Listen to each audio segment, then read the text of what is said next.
Any tourist to Singapore has not truly experienced Singapore in all its vibrant chaos until he or she walks into a hawker centre for a meal. The hawker centre is the hot, humid life force of the Singaporean food culture. Just take a scroll down one and you will encounter Malay food, Indian cuisine, as well as every Chinese cuisine under the sun, be it Hokkien, Cantonese, or Hakka. In the cosmopolitan nation that is Singapore, there are few commonalities that we could share, but if there is one aspect that every Singaporean could identify with, it's our food. In Singapore, eating, or as the locals would say, makan, is more than just sustenance. It is a nationwide passion, a way of life where the common greeting when you meet anyone is not hello, but rather have you eaten. In fact, the average Singaporean eats at a hawker centre approximately 4 days in a week.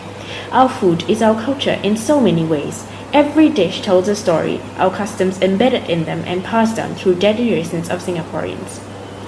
Arguably Singapore's best dish, the chili crab, is said to be created by Che Yam Thian on her husband's suggestion to add chili sauce to her stir-fried crabs in the mid-1950s.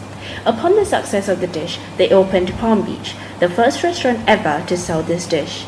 The dish then later evolved to use a sauce made with lemon juice, vinegar, sambal, and egg whites, the perfect combination of Chinese and Malay culture. Another dish worthy of Singapore's vibrance is the mee goreng, with its Chinese yellow egg noodles, its Indian spices, and Western tomato sauce, fried to perfection with a sweet palate that is unique to Malay. Last but not least is origin of the famous Otak-otak Arnonya cuisine, which found its roots when Chinese immigrant males of Singapore married local Malaysian women in the 16th century, forming Peranakan culture.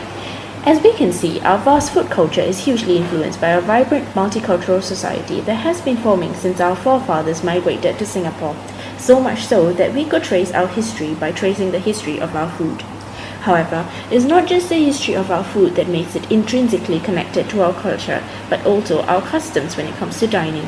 Dining at the hawker centre is for more than just nourishment, but rather an essential time to socialize. Just look at the tables in our hawker centres. How often is a bar counter found as compared to our Western counterparts?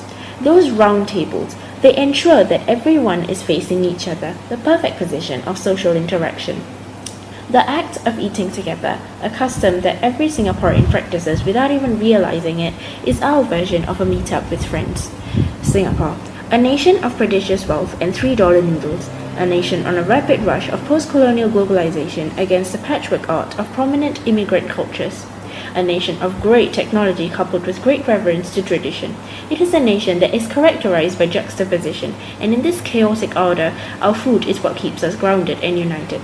So if you do want to catch a glimpse of Singapore beyond the skyscrapers and up close to our culture, the place to go is the hawker centre.